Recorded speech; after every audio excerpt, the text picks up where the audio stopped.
You're listening to Someone Like Me. This episode was recorded in the early months of 2022.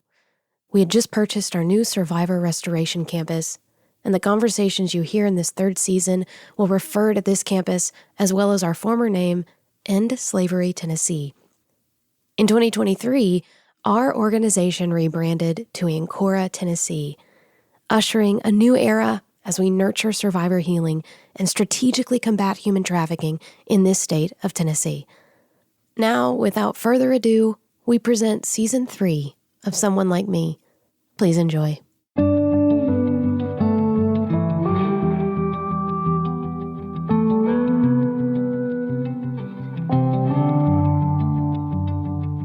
This is Someone Like Me, the official podcast of Ancora, Tennessee, formerly known as End Slavery Tennessee. I'm Leslie, and today's episode is the second part of a survivor interview we're featuring in this, our third season of the Someone Like Me podcast. Vanessa is a graduate of our Survivor Care program and has been a longtime member of the Ancora, Tennessee community. If you haven't heard the first part of this conversation, you may want to go listen to that now, then come back to this. Vanessa's story features two key elements of the Ancora, Tennessee vision and themes of this season of the podcast. Those are housing and employment. The second half of this conversation is the part you'll hear on this episode. We'll continue to discuss the importance of safe and stable housing as we dive a bit deeper into the complicated journey toward viable employment. Vanessa speaks candidly about the barriers and challenges, as well as the considerable successes she experienced in securing work to support herself and her family. Sustainable employment is a theme we're spending a lot of time on this season because, as you'll hear in this episode, it's absolutely crucial.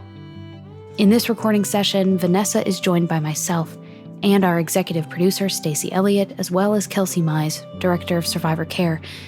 Kelsey's been a part of Vanessa's support system for many years. We recorded this episode in the early months of 2022 before our name change became official, so because of this, Vanessa will use Ancora, Tennessee and End Slavery interchangeably. We'll pick up the conversation with Vanessa after telling of her time in prison.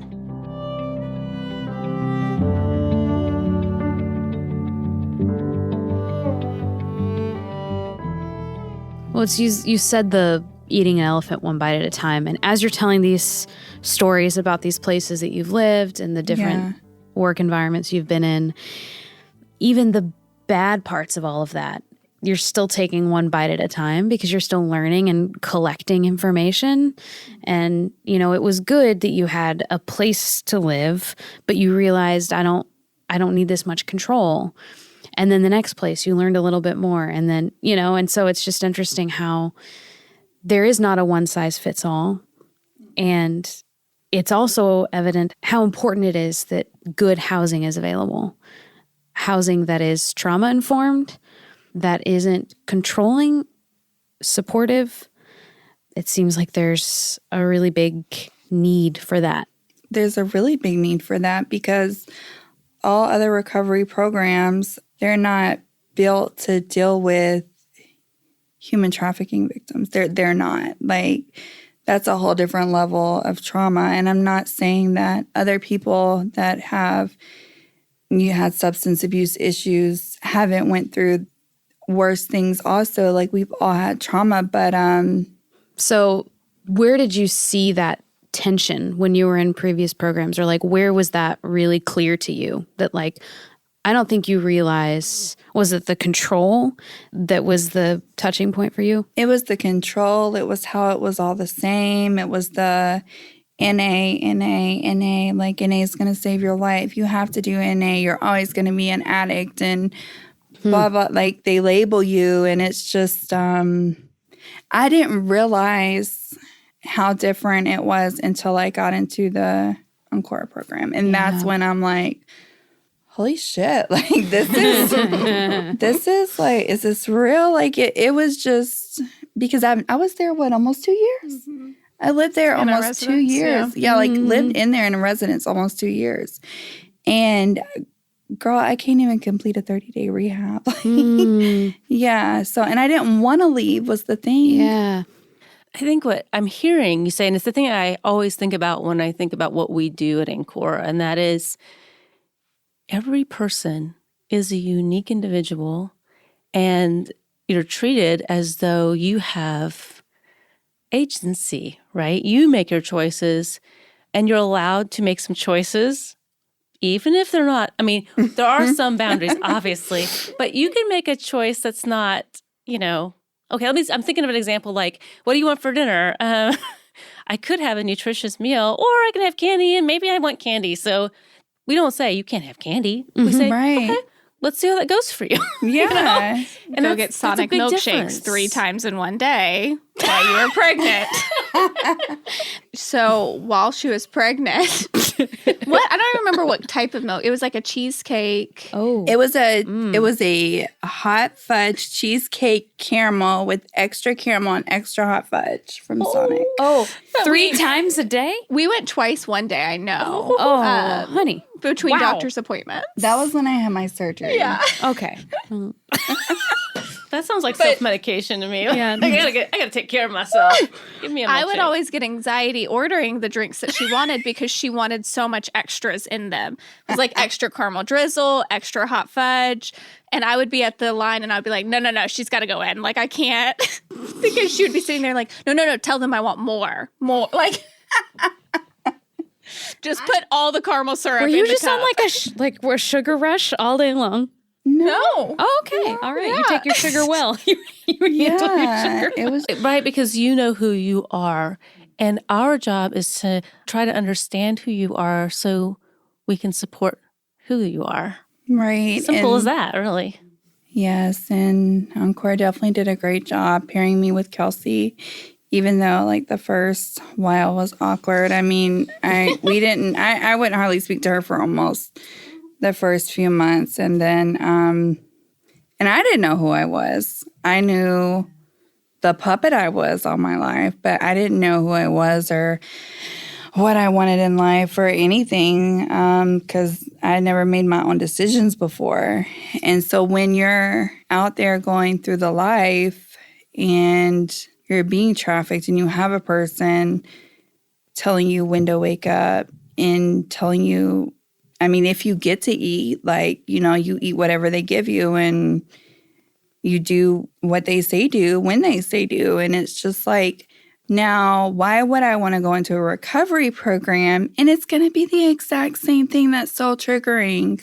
We've had a couple interviews this season where we've talked about the new program that's being built and new things that are rolling out and how unique it is that this space is rolling out programs specifically for trafficking survivors because of things like that exactly. Yeah. Well, and honestly, I mean, so she was one of the first people that I worked with when we started the same month when I started as a case manager and her. And so she was one of my first on my caseload. And she's been the inspiration for a lot of the program that I'm designing because I've seen the needs that she's like that things that were missing for her. So some of the independent housing or like housing for a family, like not being able to meet that need and knowing how difficult that was. And if it wasn't for her being such a strong and determined person, that could have led to relapse. That could have led to her going back to the street really easily. And there's so many places that she could have gone back to the life and she didn't, and she fought through it. But if there was other options available for her, just how much easier it could have been. And I think of when you moved into your first apartment after your parents, you were so excited. You were, you had been saving all of this money and it was roach infested. Oh. And you had them come try to get the roaches out for what, months? Yeah. And not only was it roach infested, I do a lot of self-care, yoga, meditation. So when I got on the floor to do yoga, I started getting this smell and it smelled like a wet, dirty dog. And they called to have someone come look at the carpet. And they didn't know they were going to come up there first. And we shut all the blinds, turned all the lights off, and they took a black light to the carpet. There was not one part of the floor, even the hard floor, that was not drenched in animal urine. And I have a toddler eating off the floor. Like, I'm putting my face in the floor doing my yoga every day, and it's drenched in animal urine. They didn't want to fix it. It was a nightmare. It was complete hell. And I had to move out. I am traumatized by roaches. Like, I can't do bugs. I can't do animal piss. I'm not going to live like that. And I'm paying you $900 a month and working my ass off. Like, no, it's not fair. And so I ended up breaking my lease. And now they've put they want to charge me almost $4,000 they've put on my credit. How it came up to $4,000, I don't know. But I'm just not worrying about that right now because there's bigger things going on in the world. But it sucks because it's there and it wasn't there before, but it does suck. So I had to move out, and I ended up moving into a townhouse that I used to live in back in 2010. And I live there now, and it's really old, and they're not well insulated. They're really crappy. The air units are super old and super small. You can just look at them and tell it's crap, and there's no way that unit can heat and cool that house properly. So it was so cold. Some days I would have to work from home. And when we got that snow and ice, I had to sit by my back door at the kitchen table to work on my laptop. I was working from home, and I had on thermals, pajamas, a house coat, gloves, and I'm always hot. I had on a hat, girl, I had on everything, and it was so cold. And you can put your hand by the back door at the top. You could just feel the cold air blowing in. So my mom had came down from Florida, and she went and bought one of those window kits from Lowe's or something, and she spent a whole day taping it on the windows and putting the blow dryer on there to shrink it so that some of the cold air will stay out. It's just housing's it's really you cannot find good affordable housing. It doesn't work. And at this point, with inflation going the way it's going, and it's just I don't know how much longer we're gonna have to make it. My mom's paid my rent the past 2 months. She's had to give me the money to pay my rent because I'm just not able to do it. And so I make $17 an hour. I work 40 hours a week. And I pay $400 a month in child support, almost $700 a month in insurance, plus my rent, plus my utilities. And I have to pay for electric, water, sewer, trash, all of it. It's $300 a month. And that's the only income I get. So I'm basically on my own. I do have support from my mom, and thank goodness she did come through and pay my rent the past 2 months because we'd probably be homeless right now if she didn't. And it just sucks because I really want to be to the point to where I want to be independent. I want to be self-sufficient, but it's really hard. Well, it's really hard. And you have a good job. I think that's one of the things too to note is that you've checked all these boxes, as it were, and you have a job that is fulfilling. And even still, there are these pitfalls that are out of your control. Well, I think that's the frustrating thing of again, we've been in this since 2016. And so it's still hard. It's not so hard. It doesn't. You do this and it's, now everything's perfect and we're living. It is still a struggle. It is still something that she's devoting time to therapy and all of these other things on top of it, and still struggling at times and needing that support and needing extra resources and things like that. It just proves that, you were saying the 30-day, 60-day programs, that's why what Ancora does is a lifetime commitment. Yes. A lifetime relationship. Even when this 2-year program is going to start rolling out, the support is forever. Yes. Because support is needed forever. And especially when you've had a life that is particularly traumatic. It's not just a switch. No, and it's not a switch. But why this is so important and why, having safe housing, why having a good job, those are things that can keep you in a place where you can be stable and you can kind of continue in the path that you're wanting to go in, and how if something were to happen to those and jeopardize those can kind of spin you back out to put you at risk of exactly what happened to your family, the families and kind of the reality of the heaviness of the situation. Well, when my sister passed, I was still living with my parents. And, when my sister passed, that's actually when I quit. I did kind of spin out of control for a minute. I didn't do drugs. I didn't relapse, but I had a mental breakdown because it hurt so bad to watch someone that you love and care for so much die from addiction, and just knowing like that could have been you. Just like that, it could have been you. And so many people are dying from drugs these days, and it's, you never know what you're going to get. It's not like it was back in the 90s. Like it's different now. And I had to surround myself with the people that inspired me and motivated me, and the people that I wanted to be like, the positive people. I had to do a lot of reflecting and a lot of self-care, and instead of getting up every morning listening to Kevin Gates, like, because, where that's what you put in your head. And I think that we don't realize that because a lot of it's so subconscious, and it's just what you're used to, and change is uncomfortable. And if you want anything good in life, like, you're going to have to get really, really uncomfortable. And that's what I had to do. And I started doing a lot of self-care, a lot of journaling and meditating and yoga and just all different kinds of things. I just started exploring new things. Things that if I would have suggested right when we met, you would have laughed at me. And I probably would have cussed you off. Yeah. Yeah, because I was a different person back then. I mean, I had a whole different mindset and a different mentality. It wasn't...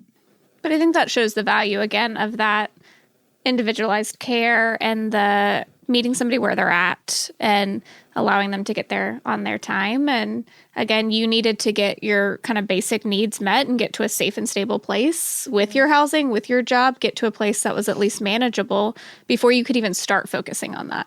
To try to force you to focus on yoga when you're like, I don't know where I'm going to eat today, or I don't know what I'm going to do today. Like, that doesn't make sense. Like, it's not going to, why would I do that when I have to worry about surviving today? And so it's so impressive that how you got there, and seeing you, like, when you called me and you're like, I'm meditating. And I'm like, who is this person? Like, I don't meditate, and like, it's just, I've been so impressed with that journey that you've taken, like continuing therapy. That's not something that we have told you to do. We didn't find the therapist. Like, you've done that all on your own. And so seeing your internal motivation, knowing that if we would have tried to force that at the beginning, it probably would have never. No, it would have never happened. I would have went back out. Yeah. I would have went back out like you can't. And that's so crazy. I've never, like, it's almost like you're putting all the pieces to the puzzle together for me. Like, it's clear now. Seriously, I never looked at it like that deep. And again, it's not an overnight thing. I mean, I went to end slavery in 2016. It's 6 years later, and I still struggle every day. I struggle with bills, with life in general. Adulting is so hard. It sucks. Amen. Yeah, it sucks.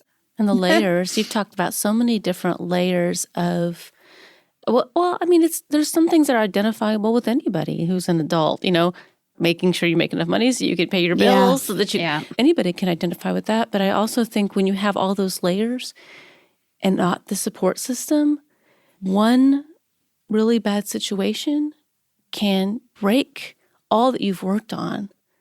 And what I see with you in your story is you've had to deal with many of those situations that could break, but you found a way. And it's kind of beautiful, even though it's really hard. Mm-hmm. It is hard. It's so hard. I really enjoy waking up every morning now, like, unless it's like early. But I wake up and I look forward to doing my self-care, and I look forward to, and no one told me that, hey, you need to go meditate, and hey, the journaling's going to help you, and hey, you should try some yoga. Your body's going to feel really good once you stretch it. You have to figure it out on your own.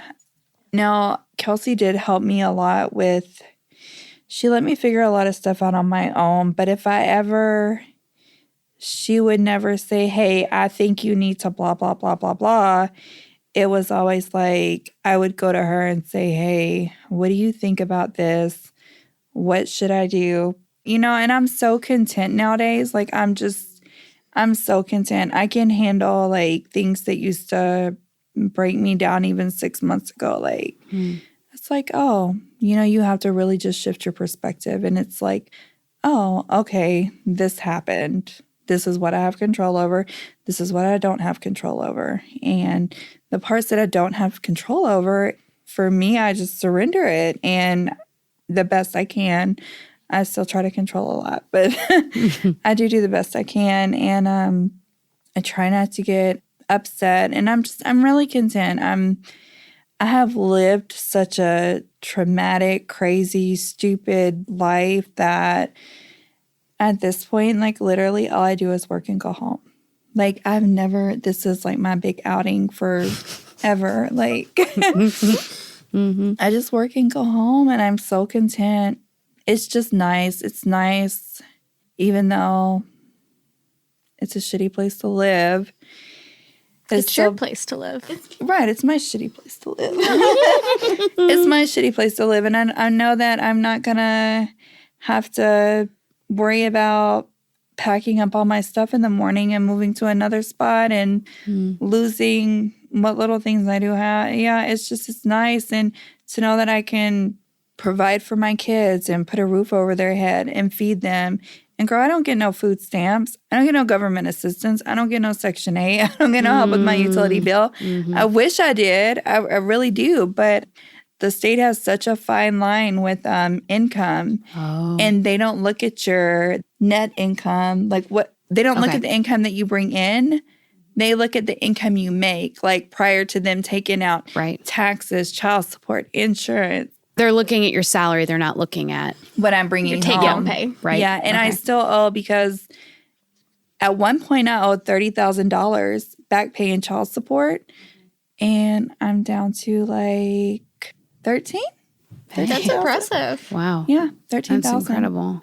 Yeah, it's still hard because my kids, dentist appointments, and not having 10 care on my other 2 kids. So having to pay the copays, having to pay for their crowns and their fill-ins and their root canals when they knock their front teeth out because they did something silly, like jumped on a trampoline that had a big ice sheet on it. And but yeah, and it's just like, it's hard. It's really, really hard. You're doing a kick-ass job. Well, thank you. I mean, just from this short amount of time that I've spent with you, it's really commendable. Well, thanks. And one thing that I'm really proud of, so with my job, they will pay for you to get certified. So I did a recruiter academy, and I am now a certified recruiter. That's not my title, though. My title is HR coordinator, but I do have my recruiter certification that I'm super proud of. That's awesome. And I'm studying for my APHR. It's an Associate Professional Human Resources. And it's an HR certificate that you can get, and it's like equivalent to like a bachelor's degree. Oh, okay, yeah. Because you put the little initials by your name and stuff. That's when we talked with Viable. Like the hope is that people will get into jobs where there is a lot of forward motion, and there are ways, instead of just in a corner, where you can't go forward, or it becomes a career. Yes. Versus just trying to make ends meet. Just trying to make ends meet, yeah. And even though I am just trying to make ends meet right now, because $17 an hour is not a lot when you have all them bills and a 3-year-old to take care of. And like I said, I don't get child support or anything for him. I don't get nothing. When you were working, could you have envisioned where you're at now? Oh, no, never. And Kelsey always told me I deserve better. Like, why are you working at this shitty place? You deserve so much better. You can get a better job. And I'm like, Kelsey, no, I can't. I'd be glad I have this job. I used to think so bad about myself. I just always thought that I wasn't a deserving person and I didn't deserve anything good. And I always deserved what happened to me. And then just the support that I've gotten from this program and all the different people and resources that I've ran into, and it's just been amazing. And today now, it took me a while and I'm still working on it. It's a daily thing that I have to work on every day to try to see my self-worth, because, I'm studying for my APHR and I'm really struggling because I keep telling myself, I'm going to fail this test. I'm going to fail this test. well, no shit. If I keep saying I'm going to fail it, I'm probably going to fail it. So, well, and your trauma didn't happen in a day. Those mindsets that you had happened over years and years and years of abuse and negativity, all of those things. And so it's going to take more than a day to change that. Like, you have to consciously every day work towards changing that mentality. And so it's not a surprise that this, a couple years later, you are still struggling with that same negative self-talk, because it didn't happen overnight.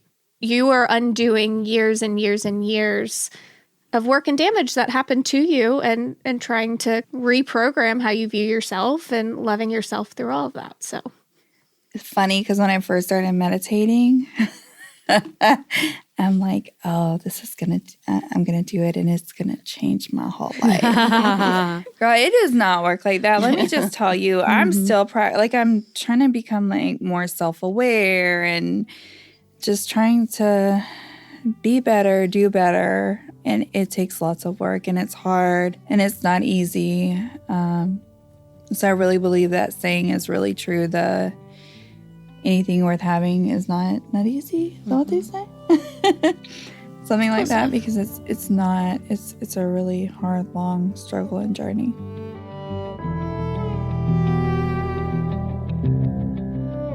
Our work with survivors is driven by stories like Vanessa's.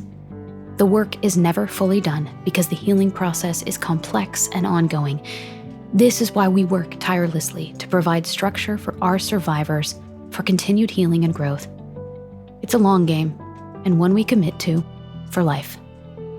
We'd like to thank Junior League of Nashville for being a community awareness partner with Someone Like Me.